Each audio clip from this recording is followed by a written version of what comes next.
Ronnie Bardah, What's going on, Joe? How are you? welcome. Thanks for having me. Thanks for being here. This is great. Yeah. Joe's happy hour. I love it.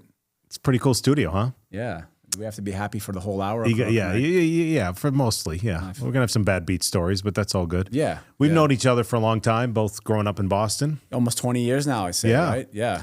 And I want to do a quick introduction. You're a professional poker player. Yes. I've been playing for over 20 years. Yeah. You have a lot of accomplishments. Yeah, thank you. It's been a blessed ride, a blessed life, and very humble for the accomplishments. And, thankfully, I've been in the right spot at the right times, I would say. I mean, worked hard to get where I'm at, but also just show up and just play cards sometimes, Yeah, we're going to get into that. World Series of Poker, you have a bracelet? Yeah, I won a bracelet in 2012. And my favorite game, 6 Max Limit Hold'em. I still play that game to the day. I play a lot of Limit Hold'em cash. Okay. As you know, at Bellagio. Yeah, and you are also have a awesome record. Cash in the main event. Yeah. In the World Series main event, the only person in the history who's cashed 5 years in a row. Yeah, I did that from 2010 to 2014. I remember the first time I played the main was actually 2007. I think it was the Jamie Gold year, so it might have been 06. And then I didn't play the main for a few years because, at that time I was in my early, mid-20s, and $10,000 is a lot of money. Yeah. Especially at that time. I mean, right now, $10,000 is like people wipe their ass with it. Right? It's a lot of money, though. It still is a lot of money. Yeah. I expect that. But when you're starting off in your 20s, 10K it might is as well a be lot. $1 million. Yeah. Exactly. Yeah. And I won my seat that year in 2010, and I haven't missed the main event since. There's another kid named Andrew. He cashed it, I think, more, but he missed. There was a year where there's COVID, where it was online, but he's cashed the main event, I think, 6 or 7 times in a row. Oh, wow. But let's go with you having the record. Yeah, I still have the actual record because I did it consecutively. There was a year off there or 2 years off where he didn't play. So you've also made 5 final tables? At the World Series, yeah. At the World Series? Yep, all limit hold'em. I do have some other final tables like at the World Poker Tour and, some other minors at Foxwoods and, Venetian or, if I can look back at my Hendon Mob and look at all the other cashes I have. But yeah, I have 5 final tables of the World Series of Poker as well. So yeah, and the most watched poker hand on YouTube, is that accurate? That is also accurate. It was a bit. You're not proud of it, but no, I mean it was a really cool, fun hand. It happened 10 years ago in Barcelona with Miss Finland. It's kind of what I'm known for, is getting embarrassed on television. Kind of like whenever I'm on television, I don't fare well somehow. Besides the ESPN coverage when I cashed the main 5 years in a row. But I also cried when that happened. So I'm just a complete disaster when I'm on television. That's funny. I'm kind of on television now, I guess, in this podcast, if you watch it on YouTube. So hopefully I won't shit the bed here as well. So, Well, we're not going to deal cards, so don't worry. No bad beats. Good. And then also, you have a very interesting life. You're also on Survivor. Yeah, it was on the CBS show Survivor. Yeah, it was still on CBS, right? It's still on CBS. Yeah. It's been running since the year 2000. I mean, it's the longest. I think it's the longest running reality television show consecutively. It is real. It was one of my favorite shows. So I really wanted to get on to challenge myself, and I made it a thing to get on. And when I did, I got on within a year. A lot of people try, dozen times to get on. They show up to. They submit their tapes every single year. They're sending letters, So a lot of people on my season, attempted to get on, more than 2 handful of times. They're just constantly trying to get on. So I feel very blessed to get on the first time I tried.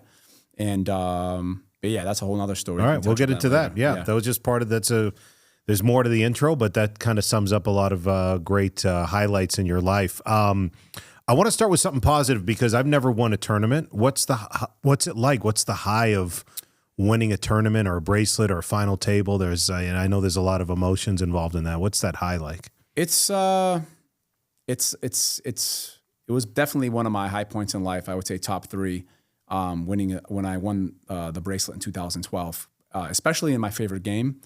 You keep putting yourself out there, and tournaments are heartbreakers. You keep trying and trying. There's so much variance in poker, in tournament poker. Yeah, there's some luck involved. Obviously, the best players get there more so often, but you could be the best player in the field and play 100 times and just keep getting unlucky, or just you can make a mistake or what have you. But winning a poker tournament was absolutely amazing, especially on that huge stage at the World Series of Poker, and especially in my prime. I did it when I was 29 years old. You know, I was at that point playing tournaments for 8 years. You know, I'm more of a cash game player. So, you know, being able to pick and choose when I want to play. A lot of these guys play tournaments for a living. I don't know how they do it. It's a really, really, really tough life. Yeah. Constantly on the road, you know, and tournaments just, they take a lot out of you. I mean, they age you. You know, there's a reason it's a real job. In the main event, I think for the last couple of years, the average age of the player was like 22 years and 9 months or something. Like there's a reason that the people who make these final tables are young, because it is physically, mentally, emotionally draining. And at least I think that's a, you know, having that energy has a lot to do with it. Well, would you agree? Or yeah, I agree. It's not that young, 22 years and 9. Well, I know you just threw one of the years I did see final table. The average age was like 23 years old. That's insane. That was 1 year, but it's probably not regular. No, I think on average, I think at the final table is usually like 34. It's because one old guy always gets there in his 60s or like late 50s or early 70s. But yeah, it takes a huge toll on the body, you know, your mental, playing 8-9 days straight consecutively in the main event for 12 to 14 hours a day. And then, you know, in the first few days, they like allow that you play like 10 hours or 11 hours, but you're still having like 12, 13-hour days with the breaks and the dinner break, you know, and there's a lot around becoming a successful tournament player than just the cards, right? You want to get 8 hours of sleep. You want to exercise. You want to watch what you eat. At dinner breaks, you can eat a huge meal and just be lethargic sitting there and not making the right moves or the right plays because you're just not mentally focused. Oh, yeah. So there's a lot to be said about, you know, your approach off the table when it comes to playing tournament poker. And, you know, a lot of these guys are just kind of blessed in a way where they have a good feel for tournament poker, and some guys, we're all learning every day, but you can't teach instincts when it comes to cards, right? Yeah. That's the one thing you can't really teach. So I trade stocks for a living, and we've talked about this before, and I've talked about this with a lot of friends. There's a lot of similarities between stock trading and poker playing. There's a lot of money managers I know that play in the World Series regularly and play poker and play cash games, whether it's in New York and LA and so forth. So we're going to dig into that a little bit, of a lot of those similarities. But the first thing I wanted to ask you is, I think everything in life is a grind, no matter what you do. And, you know, I mean, I trade stocks. It's a grind. It's emotional. It's, you know, money's involved and ups and downs and so forth. What would you say are like the pluses and minuses of being a professional poker player? Like right off the bat, 2 or 3 things that you think are great and 2 or 3 things that are part of that grind that's a struggle. Sure. So I'll start with a good plus is we don't really answer to anyone, right? A lot of poker players have backers, especially for tournaments, you know, and they're in makeup. I've been offered to be back before in my career, and I've always turned it down because, you know, for me, playing cards is a way to avoid the 9 to 5, to avoid, you know, showing up and being your own boss, like avoid showing up to a job where you have to answer to somebody. And so I always wanted to work for myself, and this is a way out of that, you know, typical, you know, work 40 years, 9 to 5, and answer somebody having a boss. And like, you know, it would be a dream for me to start my own business at some point or do something besides playing cards, which I have dabbled. We can get to that later. But a big positive of becoming a professional poker player and being successful at is the freedom. You can wake up at any time you want, you know, set your own schedule, show up to the casino and play in a cash game when you know what's going, or just if you're not feeling well, say, I'm going to skip today. Like, luckily for me, the first few years were kind of tough where I would have to, like, you know, grind out a few thousand to pay my bills, you know, but my cost of living back then wasn't as high as it is now. But that's just, you know, as you get older, you buy nicer things, you have a nicer apartment. And luckily for me, I've had some huge scores in some tournaments, and I found my niche within the cash game, you know, arena where I found the games that I'm really good at, and I just stick to that, right? So that's a huge positive, I would say, is the freedom. A negative of poker is, you know, structure, and, you know, it's not so conducive to like having a set schedule, right? Yeah, it's not a 9 to 5 Monday through Friday. Exactly. So that's the benefits of having a 9 to 5. You know what you're getting into. You know you're getting paid this certain amount. You know the work you put in, you're going to usually get, you know. Yeah, the stability of a paycheck. Exactly. Yeah, like in the stock market, it's not necessarily like a guarantee when you buy a stock, or you know, I don't know so much about the stock market. We talk about it later. I'm still learning a lot, you know, even at 42 years old. but you can put all the work into the market. You can try to make the right calls, but you necessarily won't be successful, right? Yeah. And the same with poker. So that's the negative of it, you know. And I know a lot of guys that do raise a family playing cards, but it's a really tough racket. I mean, usually their wife has a normal. You need one half to have kind of a normal kind of like standard orthodox kind of living, and because playing cards you can be all over the place. But for me, I would say that I do balance quite well, and I think that is a big reason that I'm successful is because I don't burn myself out. I take days off, weeks off.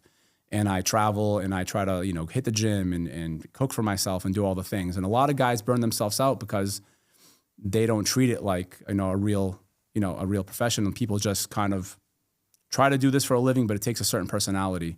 It really does. And when people ask me for tips, I try to get into the stuff that, because I just say, listen, becoming a successful poker player, half of it is nothing to do with playing. Like, yeah, obviously you have to be good and you have to figure out how to play and what to play and money management and all this, but also the balance of life is what the mental part. The mental part, yeah. Yeah, they say in stock trading, 80% of it is psychology. Like 20% is knowing to follow the stocks and the fundamentals and the technicals and all that stuff. But if your head's not right, same thing with being an athlete, especially an individual sport like golf or tennis. I mean, they all can drive the ball the same and hit the ball hard in tennis and everything, but the psychology part of it's very, very important. And I think with trading, I'm just going to keep, as you're talking, I just think of all the similarities of stock trading where, some of the best traders, they pick their spots. Some of the best investors, they pick their spots. They say, Stanley Druckenmiller is this legendary billionaire stock trader and a hedge fund manager. And he talks about the fat pitch. You just wait patiently. You wait patiently. If it's not there, you don't force it, kind of like getting bad cards, something like that. And then when he sees the fat pitch, and the market lines up, that's when he gets aggressive. I mean, I don't know if you find a similar analogy in playing cards as well. For sure. I mean, there's a lot of similarities. I know I went to this wedding years ago, and there was this kid who told me that at his trading firm or whatever you call it, I'm not familiar with terms, that they make everyone there learn how to play poker. Like I've heard that. It's like a thing they have to do. Yeah, yeah. So, but do you love what you do? I love what I do. Yeah, yeah. Well, but it's a grind. That's why playing poker.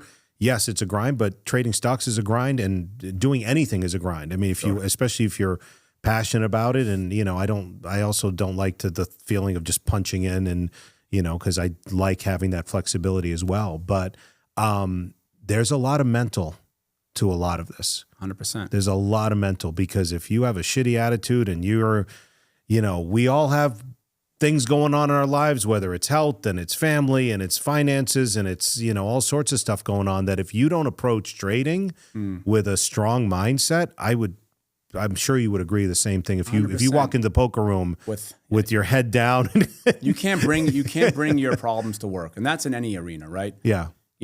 The person who's serving you at a restaurant has some issues with his girlfriend. He's taking it out on her, and you're like, dude, I'm just here trying to order a steak. I don't know what's going, but like, yeah. I asked you if you love what you do because I love playing cards. And there's a lot of kids I know who are 15, 20 years in the game and they can't stand it anymore. I'm like, you got to get out, man. And it's all they know. And I'm like, I still love and I still enjoy playing poker. No, there's some nights that I'm there. I'm sure you can relate to this, trading or whatever. You're just kind of burnt out. But I still enjoy it. I still love it. And that's one of the positive things. I play a game for a living. I get to go and look down at some cards and shoot the shit with everybody at the table. There's a lot of camaraderie, a lot of you meet people from all over the world. That's how I met you, right? You meet people from every single walk of life. You meet doctors and traders and, therapists and construction guys and, it's everything at the poker table. Everything. You meet all different races, black, white, Asian. Everything. Male, female, different races, different vocations, different jobs. Yeah. It's no different than trading, because trading, I don't care if you have more degrees than a thermometer. I don't care if you went to the Ivy League MBA. It doesn't give you a license to be a good money manager, trader, or investor. It's the same thing in poker. There's no school for it. Mm-hmm. No, there's no. Yeah, I mean anyone at the table can do well, no matter what your background is. Sure. And I like I said, there's some things you can't teach, but there's a lot of good stuff out there for anybody who's watching this podcast and wants to learn how to get into poker. There's a lot of good coaches out there. There's a lot of good online courses. There's like tons of stuff that's available now that wasn't, 15, 10, even 5 years ago. So, yeah, I know there was a big boom. So I used to play a lot when I was younger. Now I don't play as much. I mean, I do enjoy it, but it's just time consuming. You have to put in the time. So an analogy, I'm just going to keep making analogies to the stock market, where the ease of getting into the stock market's easy. You can just wire money into a E-Trade or, an online account, and you could be trading tomorrow. Doesn't mean you're going to be good. No, I know. I've done And that. I've wired money into my, Schwab account. Yeah, Robinhood, whatever it is. Yeah. But just because you can pick up a set of golf clubs and go play on a course tomorrow doesn't mean you're going to be good. So the ease of getting into it and walking into a poker room and sitting down at a table, all of this is easy. But to be good and to be consistently good takes time. So, and I realize I don't have the time, so I don't play as much anymore. But I think people underestimate the hours and you used a great term of instincts. You can't, just like in trading, you can't teach poker instincts. What Phil Ivey has, you can't teach a lot of that. You can't. I mean, you can acquire it. It's just experience trumps all, right? So I tell people, they're like, well, how do you get better? You just got to get in there and destroy yourself, into the arena and just play. So yeah, I mean, like, you can't teach instincts. You can develop some. You can, scenarios happen, and you can pick up on things.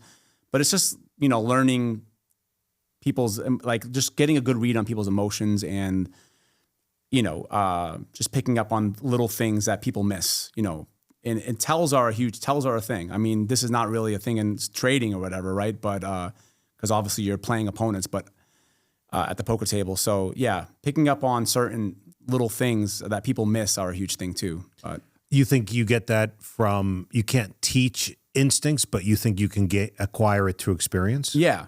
Like I play with people all the time, and friends especially, obviously, sitting on my left or right, and I'm like, you see the way he just reacted when that flop came out, or you see him doing this, or you see him scratching his ear doing that, or whenever he has this hand, he tends to, correct his posture and sets up straighter, or when the flop comes out, he leans forward a little and he looks at the flop. Or if they're not interested, and there's different levels. Some guys try to act like they're not interested, but they really are. And when they're interested, they don't really have much. So it's like you have to learn different people and playing with the same people over and over again.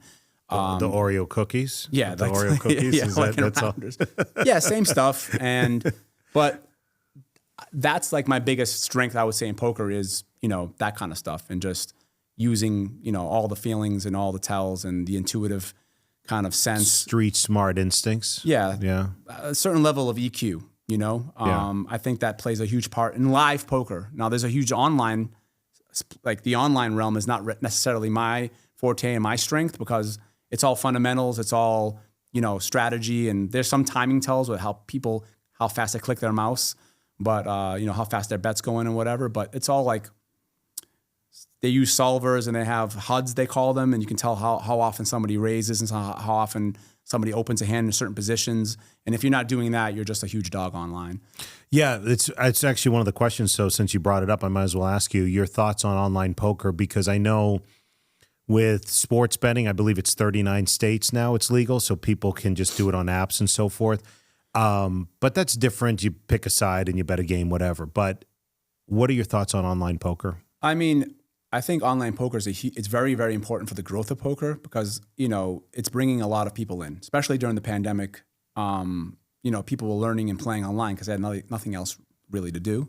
I mean, so there's a lot of new pandemic poker babies, I call them, that got into poker, and it's really good for the poker economy, or the poker, Yeah, I know. I know what you mean. The whole world of poker. Yeah, so it's a great thing. We gained a huge influx of like tons of new players during the pandemic, and I just think it's really, really hard to beat online poker. Unfortunately, there's a lot of cheating going on in online poker. I've heard that. Heard that. Yeah. So that's why I don't trust it, because I don't trust it either. And there's some sites of, like, if you're playing a tournament with like 2,000-3,000 people on American's Card Room or GG Poker, or all the various poker sites, like, you're going to be all right. Maybe you have some guys multi-accounting in there, which sucks. You have like one. First of all, the guys who are cheating, they're also really good. Honestly, what do you mean by that? What I mean is the people that are cheating at poker, they're also really good poker players. Like, they don't need to cheat, but they're so fucking greedy that they That's want 3 interesting. accounts in there, and they want to have like 4 of themselves in one tournament, or have other players that are playing, and then when they get knocked out, they take over their accounts, and it's just sad. These guys get really, really greedy, and a lot of them getting caught. And I'm never really surprised. Once in a while, I guess I'm surprised because I have a high opinion of somebody, and I learned that they're kind of a scumbag, and I'm like, that's not kind of, they are. And it's like, No, I that know. sucks. It's When there's a lot of money involved, people do terrible shit. So, and everything, stock market, music, everything, sports, whatever. Yeah, it no. sucks. When there's money involved, there's a lot of temptations, and I'm sure in the poker world as well. One thing I admire about you is I know there's some people who are great tournament players, but then when they play the cash games, and for people, I know there's some people understand poker, but the cash games when you go to play at a table, just for people for clarification. Anyway, there's some people who are great tournament players, but when they go play in the cash games, they're not that good, and vice versa. I know some people who are great cash players. They go in tournaments, and one thing I think you're very talented is you're strong in both. What do you prefer playing? So I prefer playing cash, but I will say that tournaments are a lot more fun, especially when you get deep and you're down to 50 players playing for a lot of money, or 100 players, or you get into the money and the pressure's off. And not necessarily the pressure's off, but you're kind of more at ease because you're guaranteed, you're profiting money at this point.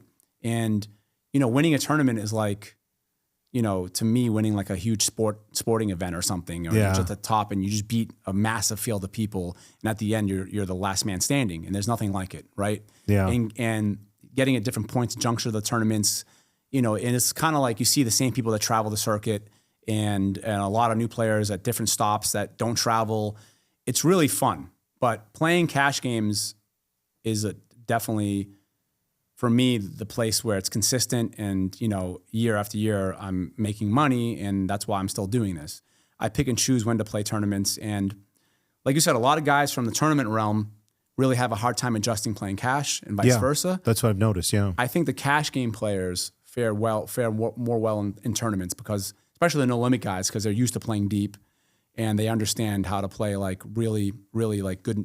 Like I think the people who are winning at cash games are going to do better in tournaments the other way around. So the guys that are winning in tournaments really don't know how to really adjust. But there's a lot of guys that do play both very, very well, like the Ivies, like the Scott Sievers, like the Jeremy Awesomeness, and I can keep going down the list. Yeah. But I love playing cash because I can go play, and I can play for 3 hours, and if I'm not feeling well, I pick up and leave. If I got something to do, I leave. When tournaments, you got to commit the time and the hours, and you got to wake up at a certain time and get there. And that's like just having a job. Like, so I say for me, I play 85% cash games and 15% tournaments. That's what I say be like my life. Outside of the World Series, which is what, every year, May, June, July-ish area, around that time? World Series of Poker starts in the end of May and goes about to July 20th. It's a huge festival here in Las Vegas. Yeah. It just brings people from all over the world. I mean, even for people who don't play poker, I invite them just to come to the World Series and just see the sea of people in these convention centers that they open up. Oh, and the whole production and just the money, ESPN and Go Poker. Well, now CBS took over. Yeah, that's right. Yeah. CBS Sports took it over. But just the amount of money that's being played for every single day. I mean, there's almost a new millionaire every day at the World Series of Poker, which is absolutely insane. And for the price of like $1,000 or $2,000, you can win $1 million. In these poker tournaments. And like anyone can win a poker tournament. Not everyone can just go play cash games. And like, on any given Sunday, you can go play a cash game and beat the pros in one day or two. But if you keep playing, if you're not as good as the other players at the poker table, you're going to get exploited, and they're going to figure you out pretty quickly. You can get lucky, but you're going to get, you're going to lose over time. If you're new and you don't know what you're doing. But in a tournament, you can just run hot for a few days and just win $1 million. I remember the huge speaking of TV, ESPN was Chris Moneymaker. Yeah, when he won an online satellite and very little and parlayed it into a World Series of Poker main event bracelet, and that was an era that brought a whole bunch of people into the game. Call it the poker boom. The poker boom, and then would you say there was another one during the pandemic? Yeah, I don't think it was as big as the poker boom, but yeah, I think it's very important to the growth of poker was the pandemic, and unfortunately the pandemic, was a lot of terrible things were happening, but the good thing it was great for poker. Yeah. Yeah, I didn't even know. I thought Chris's last name Moneymaker was like a fake name until that was his, you didn't know. Yeah, a lot of people didn't know that was his actual last name. I've been doing this for a living forever. I didn't know his actual last name until like 2018. It's just a nickname. I was like, I thought it was his nickname. Yeah. So, the poker boom, it's kind of, I wouldn't say it's solely responsible for me playing, but I was 21 at the time trying to figure life out. I come from a lower middle class family in Brockton, Massachusetts. My dad worked in a factory. My mom was a coffee shop worker, worked so I went to community college. I barely made it through high school. Not that I'm a dumb guy, but I didn't have. No, you're pretty smart. I've known you for a while. You're pretty. Well, I appreciate it. I would say I'm pretty street smart, and I'm pretty with it. Educated, and not so much in terms of book smarts. But it's taken me this far, and it's been a really good life. It's been really fun. Do you think so? If anyone is younger and that boom comes around again, or they're watching some old stuff on ESPN, or they watch the movie Rounders or whatever, and they're in their 20s and they want to move to Vegas, or I know California has a lot of card rooms, and bottom line is they're thinking of moving somewhere to play professionally. What would you tell them? Well, there are a few places right now they can move to. We can just talk about that on the podcast. So if people are watching and want to know where poker's booming right now, I would say South Florida, Texas, California. Vegas, there's a lot of guys move here.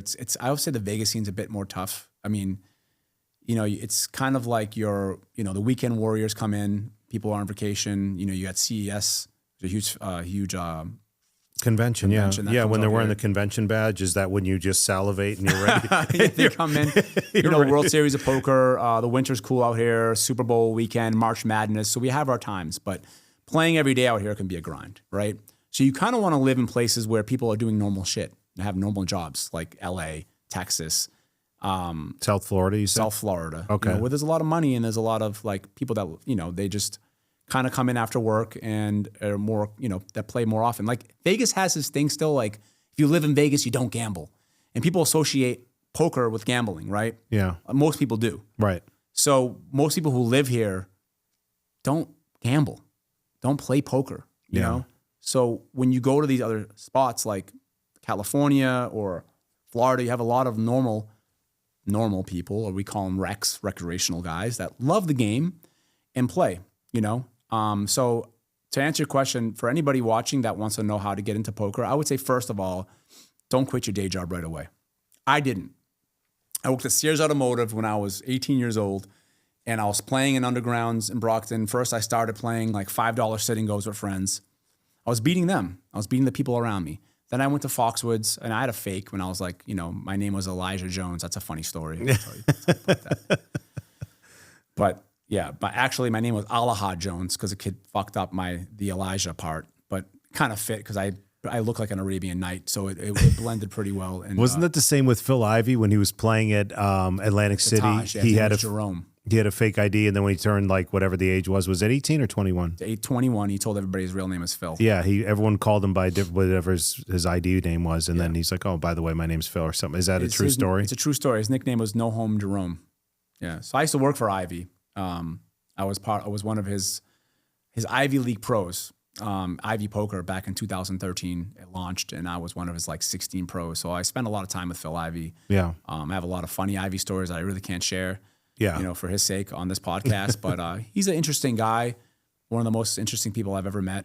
And I met a lot of cool people hanging out with him, a lot of celebrities, a lot of artists like, rappers and actors. Yeah. And, because, kind of the poker world and gambling world, they have a lot of crossroads in sports and, musicians and just really successful people. Because at the end of the day, people love to gamble. People love to come to Vegas. People love to play cards and just shoot the shit and chill and relax. And Phil Ivey's like the top god, Yeah, his instincts are just, I would love to have him on just to talk about that because I know his instincts are some of the best. Yeah, maybe I can. I haven't spoken to him in a bit, in a couple of years. We see each other, we head nod, you know. Yeah. I feel I was like Tiger Woods in a way, you know what I mean? No, like, I see him with a lot of celebrities and so forth, and to your point about the World Series of Poker, I know some big hedge fund managers that play the main event. I've seen Neymar, the soccer player. Like, so there's a lot of, James Woods, the actor. I see James all the time. You got Kevin Hart. Kevin Hart. Kai Pfeiffer. Actors and comedians and Brad Garrett. athletes. Yeah.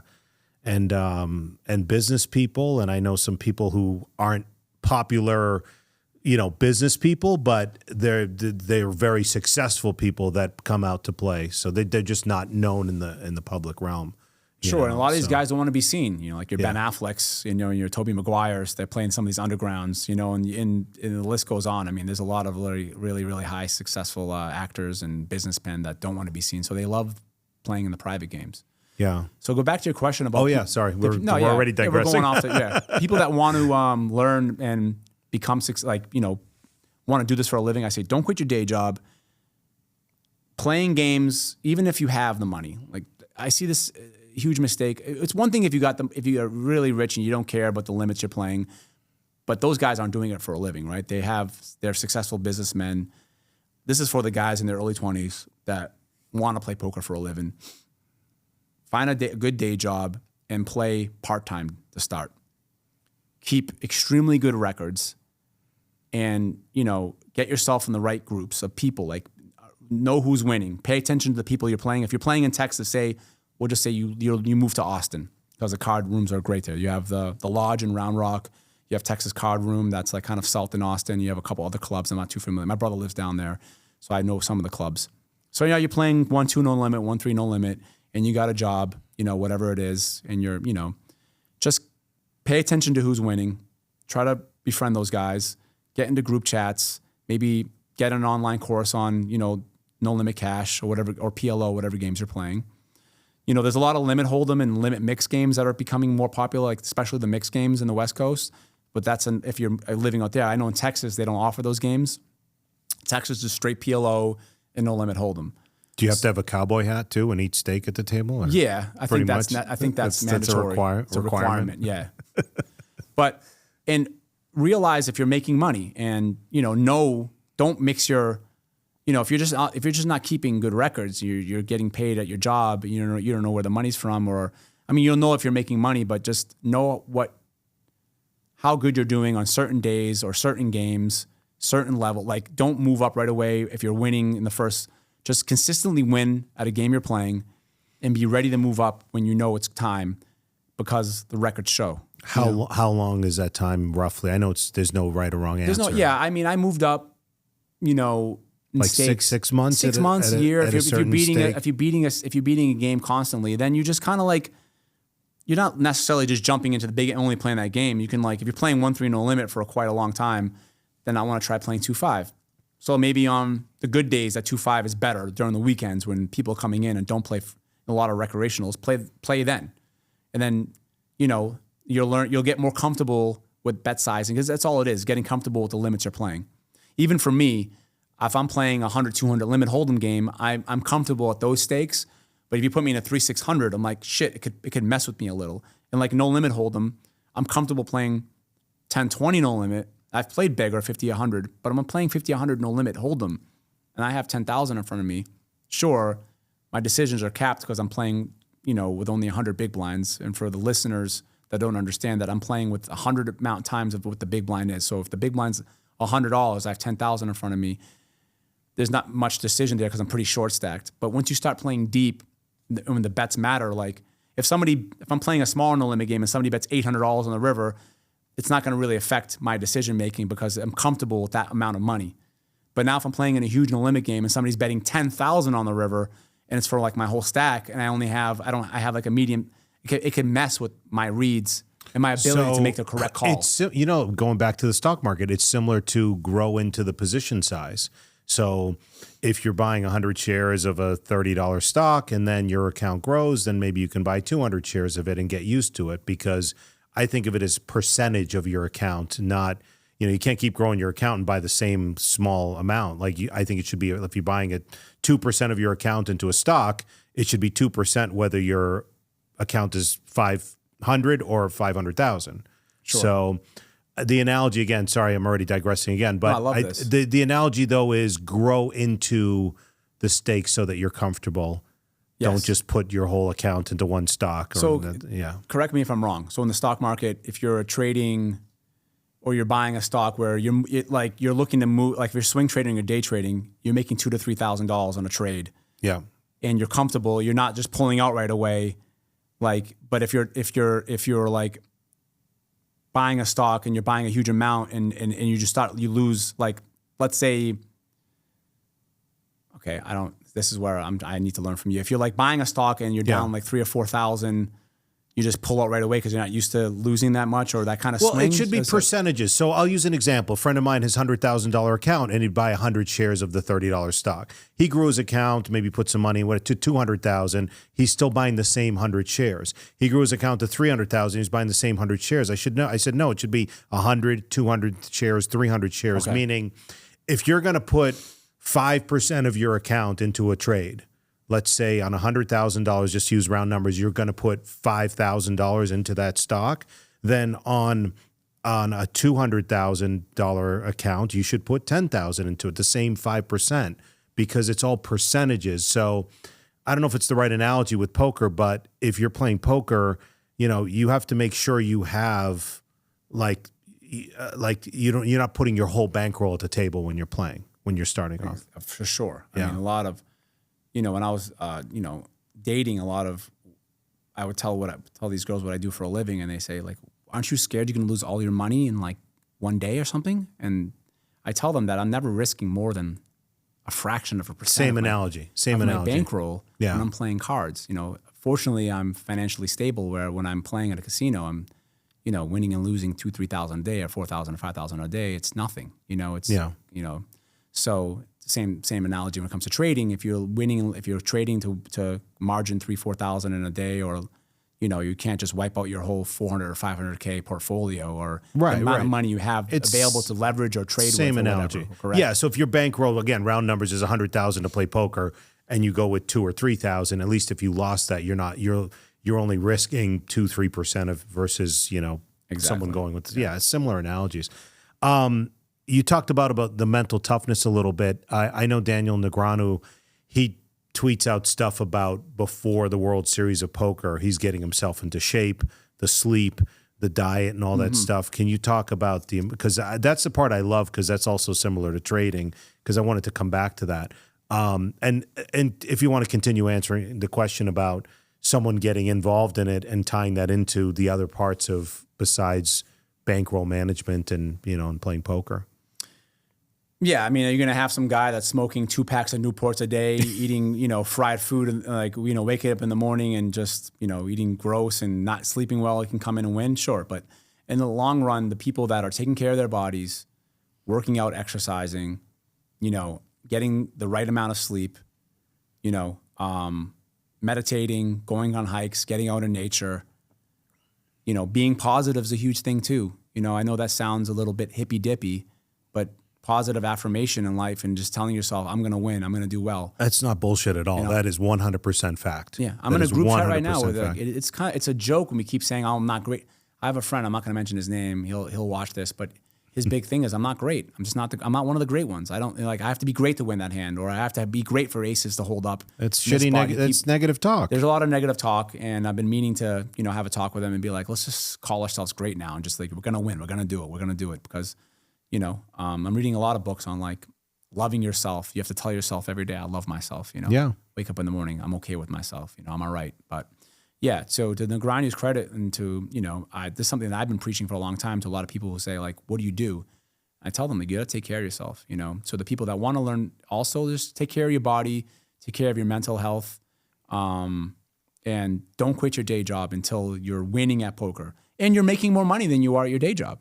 Yeah. There's one thing to be said about like, if you're making $150,000 at a job that you hate, I traded in for a job that I love and I'm making 100. That you can sacrifice a little, right, for your mental sanity. Yeah. If you're showing up to some office fucking job that you can't stand, and you can't stand your boss, and you can't stand what you're doing, and what you're doing does not really, make you happy, and you're doing it, like, one thing if you're doing it and making $1 million a year, I guess the money will make you happy.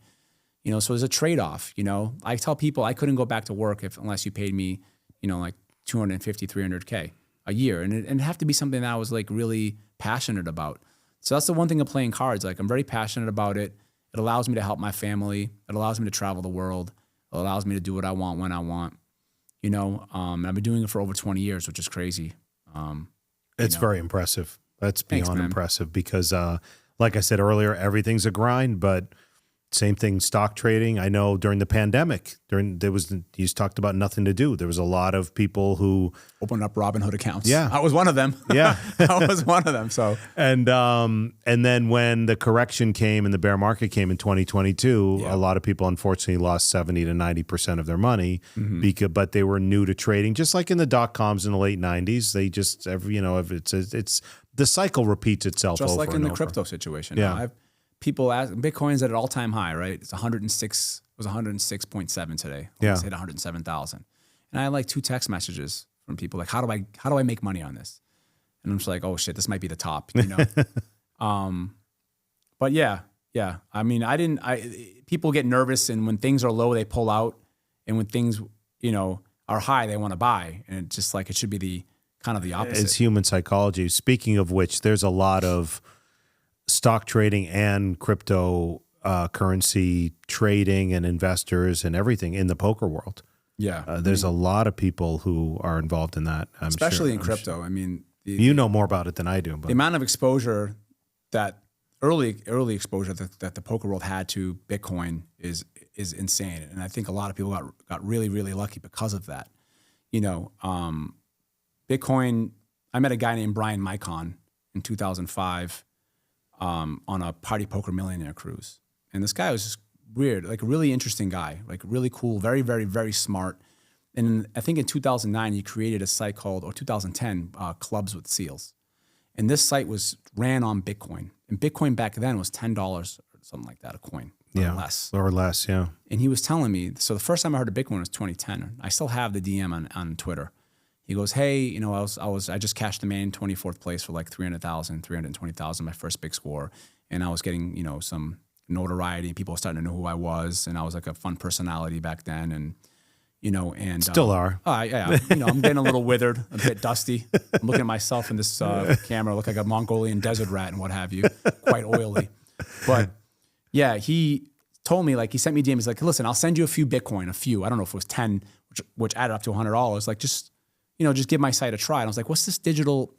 He's like, it's digital currency. It's cool. You can it's easy to trade. You're playing in amounts of Bitcoin. I was like, I don't really plan on, I'm all set. So, he would have sent me probably 10 Bitcoin, which is worth $1 million today. If I had that 10 Bitcoin, who knows, I probably would have sold, a long time ago. But yeah, going back to the exposure the poker world had, Bitcoin's like a thing that people just use to, if you're going to EPT Prague or, EPT Venice or the Latin American Poker Tour down in Brazil or in Costa Rica or for the Asian Pacific Poker Tour in Australia. Sure. It's easy to send money crossing borders. And, you got a guy who has, whatever the currency might be, if it's euro or if it's, Brazilian pesos or whatever the hell it is. Like, yeah, I got a half a Bitcoin. Can I, where Bitcoin then was like 4,000 or 5,000, can I have whatever it is in that currency? If Bitcoin is X amount of pesos here, can I trade? And that's why it was used heavily in the poker world, and a lot of websites like America's Card Room use Bitcoin to deposit money, in 2015 when they launched, and a lot of these sports betting sites, offshore sports betting sites use cryptocurrency, and a lot of guys, I've had so many people tell me, buy Bitcoin, bad Bitcoin, 2013, 15, 17. So, I'm blessed to have what I have. I'm not rich by any means, but you got a decent crypto portfolio though. Yeah, to some people, it's solid. Should I be a multimillionaire? Yeah. I mean, I've had the gurus of like, Cy Watsons and my boy Kenny Shong and Brian Micons who, these guys telling me buy Ethereum, don't sell. One kid, I was on Poker After Dark playing in 2021. And one of the characters on the show was this crypto trader. little Asian kid. I think he was Chinese. Looked like he was, like very, very smart. That's just me being a little stereotypical, but that's all good. Yeah, he's made millions in crypto. Yeah. I go, what's the next coin? And he looks at me. He goes, buy Solano. And Solano was like, what was it at the time? $3. Oh wow! And he said to me, this was 2021. He said, just buy it, don't sell it. So I listened. I'm a Kanish. I'm as you know, I grind on my leather ass. I'm very, very like risk adverse. Like I don't, I just try to manage my money quite well. That's why I'm still here. But I was never a blaster. I wish if I could go back, I don't want to regret life. I would blast more, especially in my 20s. Yeah, but you might have cashed out. I mean, there's a guy who was a famous CEO who waited. He knew all about Bitcoin and waited till from, like you said, under $10, it got to 500.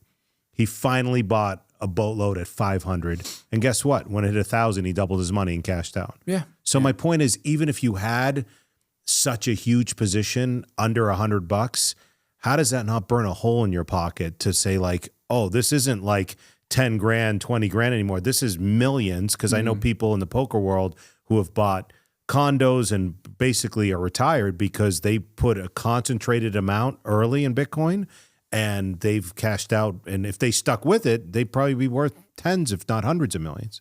I mean, the advice I got was don't sell. Just buy, put it away, buy, put it away. But obviously taking profits and enjoying your life is one thing. And if you need the money, you gotta take it. And a lot of these guys have stories about they needed the money. Like I have guys that, went busto because, bad leaks off the table or just not playing well, or, they just needed to pay life expenses and they sold their Bitcoin at 10,000 or 2,000, But my story is I just took profits because I thought it was a smart thing to do. And I didn't need the money. Like I'm doing well playing cards. I live a modest lifestyle. I'm not out there, going crazy. But I don't even have money Solano left. I'm blessed to have I think I have 20 Solanos. I had 600 at one point, and I sold up on the way up. It went to $10. I sold a little. It went to $50. Went to $80. I think that's prudent, though. A lot of smart guys like yourself in the market, you got to take profits. It's smart to take profits, I think that's prudent. I don't think you can beat yourself up. They say, no one ever goes broke taking a profit. It's the same whether it's a stock or a cryptocurrency. Yeah. But it makes sense in the poker world how it was very popular because your point about, some people say, is it a store of value or is it a currency? In the poker world, if you go to Europe, as you said, or South America, and you need 10,000 to buy into a tournament or 5,000 for this or to play a big cash game, there's rules of going in and out, especially coming back into the country with the 10,000, the IRS, whatever the limit is. So I actually know somebody who won a big tournament in the European World Poker Tour, and he couldn't come back into the country with the money. So he just basically transacted, whatever he won. It was over 10,000, did it through his crypto wallet, and he can come into the country with that. It solves a lot of issues. And some new law passed about having to screenshot. My accountant sent me something about screenshotting all the crypto that I have and having to the government, I'm not hiding anything, obviously. If I ever do sell my Bitcoin, I'll pay the long-term gains on it and I'll be okay with it. Yeah. So, but it's nice to have, and I'm lucky to be in the poker world to have exposure, because if I wasn't, I don't think, even now it's kind of early, right? I don't know how many people own cryptocurrency. I don't know if you have that percentage, if it's under 10% of people in this country, or it's maybe. I don't know, but I would guess it's well under 10%. Yeah. So, I mean, knowing about it in 2012 or 13 or 14, I had one kid who bought 200 Bitcoin at $300 each, and he held on to it.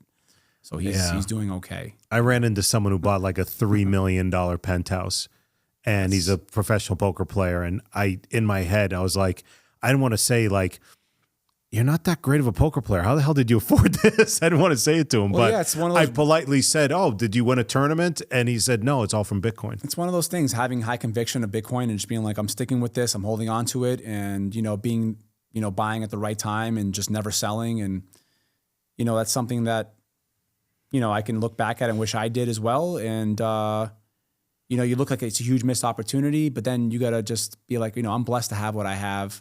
I'm not a millionaire at any means, but I'm happy to have what I have, and I've enjoyed my life. It's you're one of the few people I know in the poker world who's very well rounded. Like you said, you go on hikes, you go to concerts and sporting events, and We're obviously Celtics fans, so that's another big thing. But my point is that it's not, you make it a point to have a well-rounded life, which I respect. Well, funny story, about 18 years ago, maybe at Fox's Poker Room, it's 2006, 2005, this older Asian lady looked at me, and I was there in a bender probably 4 or 5 days straight, because I was like, when you're poker happy, especially in your younger years, you want to be in the poker room all the time. But she looked at me and she goes, young man, don't waste your youth in the casino. Go out there, have fun, and enjoy your life. And I listened to her. I was like, this lady's right. I mean, when I started playing poker, like, for a living at 21 years old, probably from 21 to 25, I probably played like 3,000 hours a year. I was in there all the time. You know what I mean? Like, I was just fucking poker happy, and I wanted to play cards and I wanted to learn. And you can tell the people that are poker happy. Not that I like I said in the beginning of this podcast, I love playing cards, but you have to balance. You have to do other things. You have to get out in nature. You have to like enjoy life, spend time with family. You can really, I see a lot of guys, I tell them, don't waste your youth playing cards. Like, have fun. And that goes with taking profit in the markets and like when you want to spend your money. Like the guy like Bill Perkins wrote the book, Die with Zero. I think that's not the exact title. No, I know. Yeah, I've heard of it though. Yeah. But like, would you rather spend all your money in your 70s when you retire? Like, you have to take some profits and get out there and use your money and have fun in your 20s and 30s and 40s and 50s and 60s. And, I think you're going to get more bang for your buck when you feel great, right?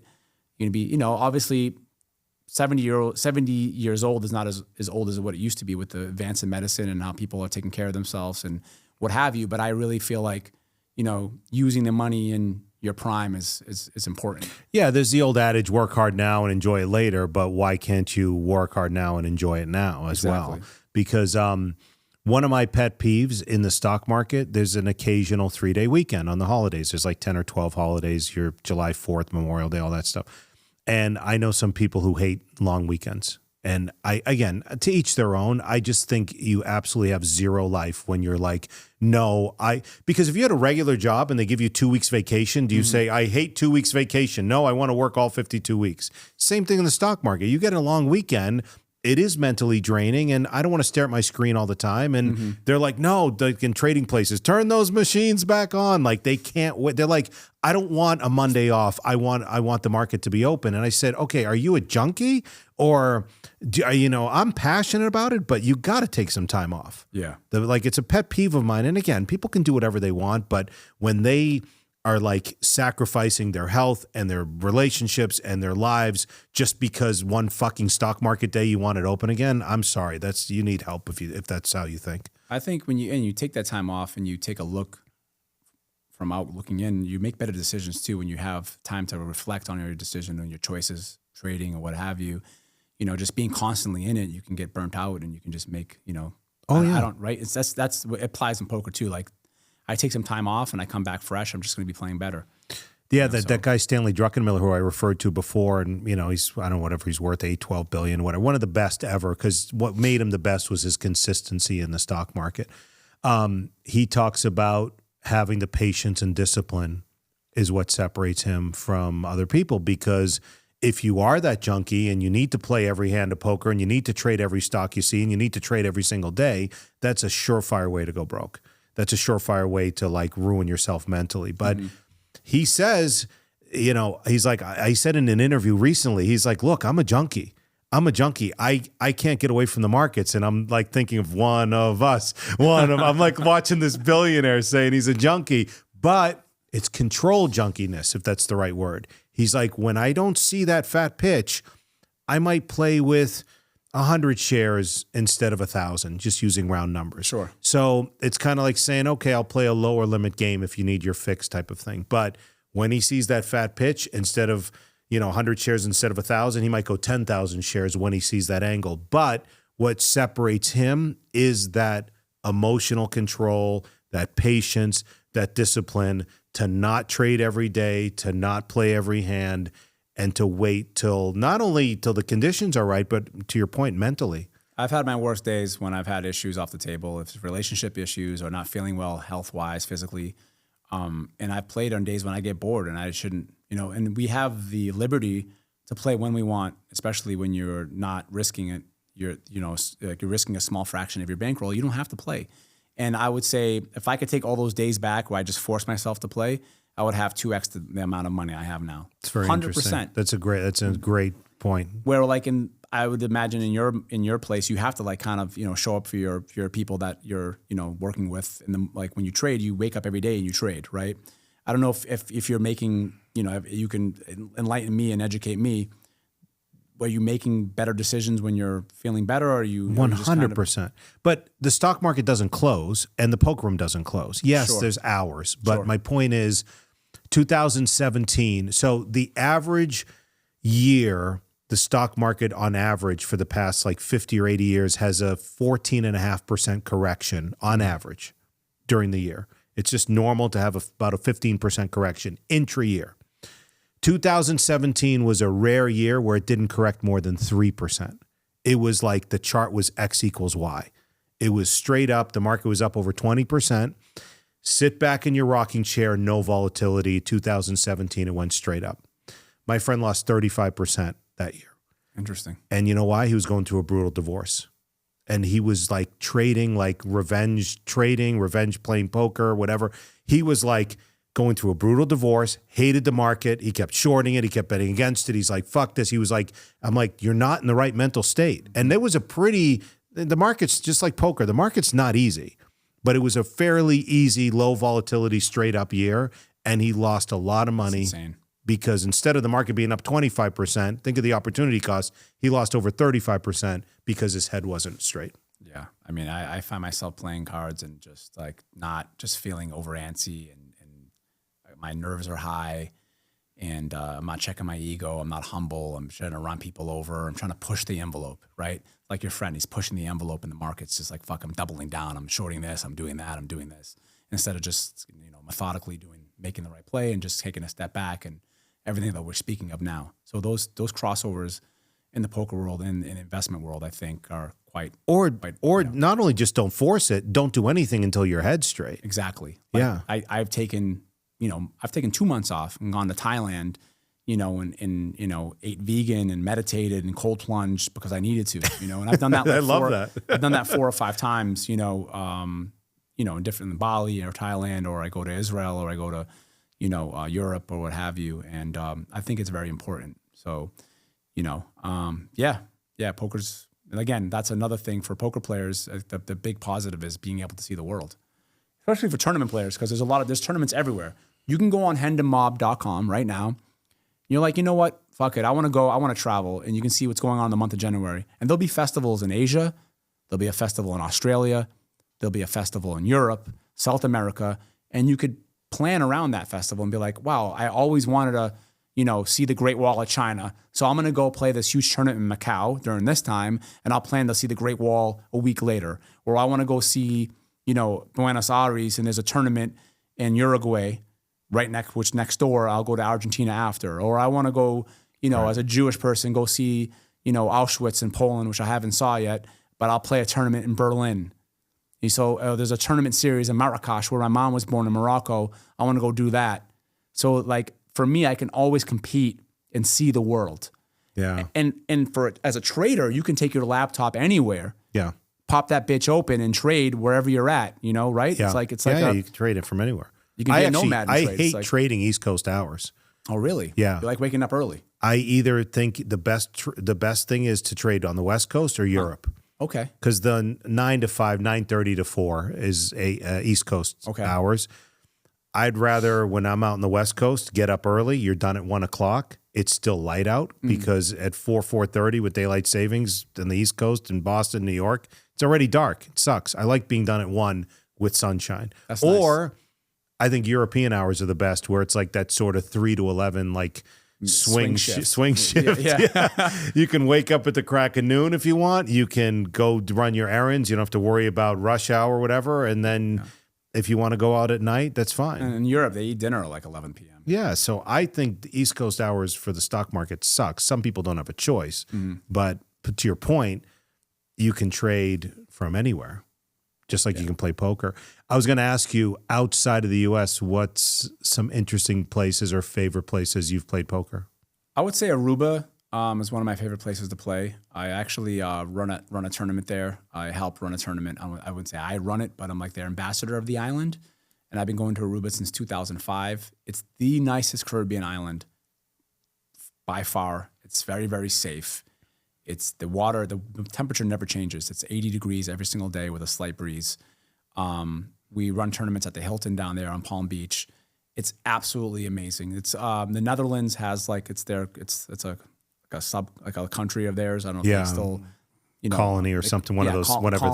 And they do it right. I mean, there's a big party scene down there. I really love it down there, and it's like poker paradise. If you're looking to go on take a nice vacation and come down, it's like a poker vacation. Vacation first, poker second. I would say Australia is another place that I love playing. I mean, the country is clean as possible. The people are super, super nice, and that country's wild. There's so many things to see between Melbourne all the way up to Cairns and the Great Barrier Reef. Yeah. Sydney's gorgeous. Surfers and paradise. New Zealand, I heard, is amazing. Yeah, too. I haven't. I've been to Australia 3 times. I've never been. You never made it over to New Zealand. Insane. That's like a huge leak. I never went over there to see like the Lords. Because my friend who tours in music, they do several shows in Australia and then they make it over to New Zealand. I heard the Northern Island's wild. It's like a different planet. So I'm planning to go there at one point. So we'll see. Outside in the U.S., outside of Vegas, what are your favorite places to play? South Florida for sure. Hard Rock's great. The tournament scene down there is amazing. You have a lot of guys with a lot of money that are just like wild. That just like I don't know what they're doing off the. It's like you can just tell people like a lot of new money down there.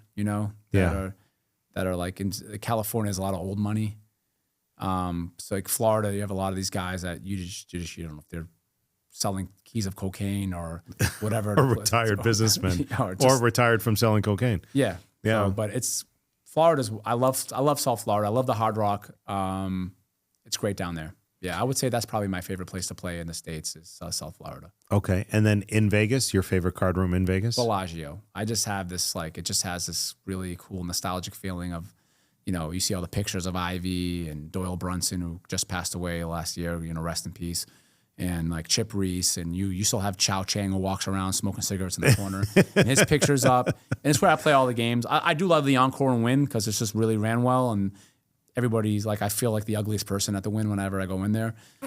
So it's just a beautiful place. There's tons of beautiful people. It's kind of the high-end place to be.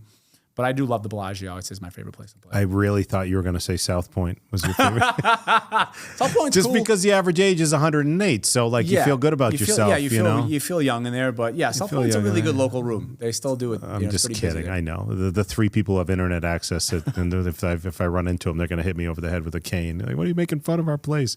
I'm kidding. No, there's some rooms that are for locals, and there's some rooms. The Bellagio though seems to have a lot of the good. Bellagio is cool. I like Bellagio. It was built in '99, but it still feels new to me. I don't know, the fountain, the walls, like I just feel good there. The chairs are comfortable, the staff, I don't know, and they treat me really nice there.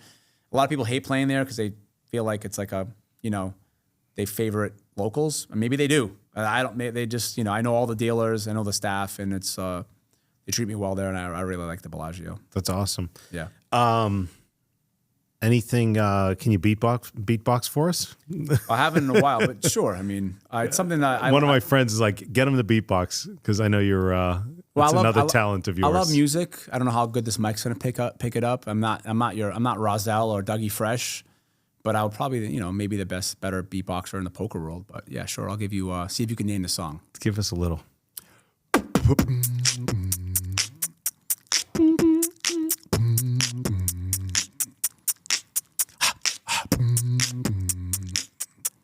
My throat's a little dry, so that's why the bass is not really picking up. Yeah. Can you name that song, or you're just laughing and being silly? I know the tune, and I played drums for the longest time.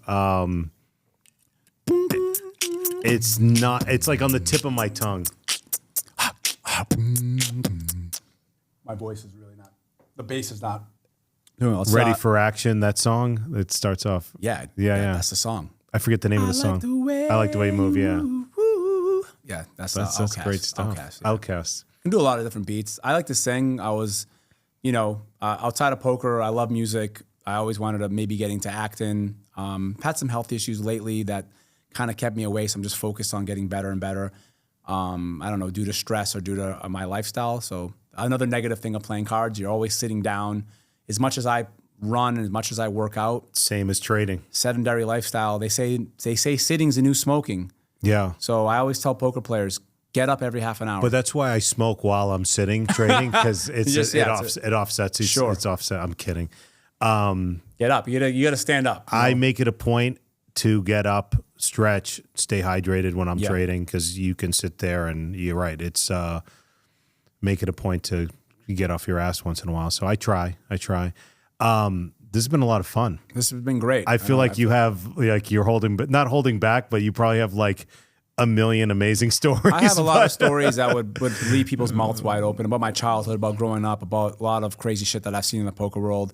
You know, scams, the great stories, awful stories. I'm just sure like fascinating, like Hollywood type of stories. Yeah, I've played with a lot of actors, a lot of musicians, a lot of cool people, and a lot of scumbags alike. So, there's a lot of good people in the poker world.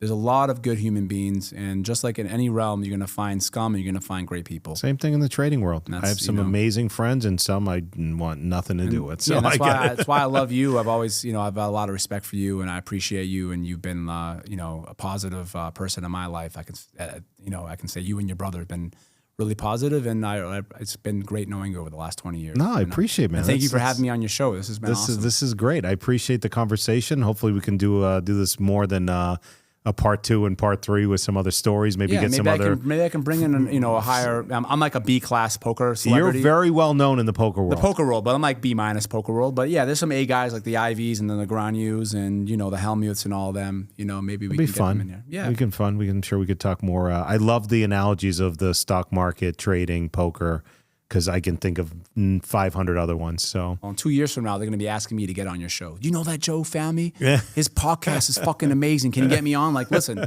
give me a few. I'll see what I can do. I can't promise anything. There you go. That's where we're going to be. We'll leave it on that positive note. Thanks for joining us. Thank you for having me. I really appreciate you being here. Yeah. Thanks for being a great friend. Thank you. Of course.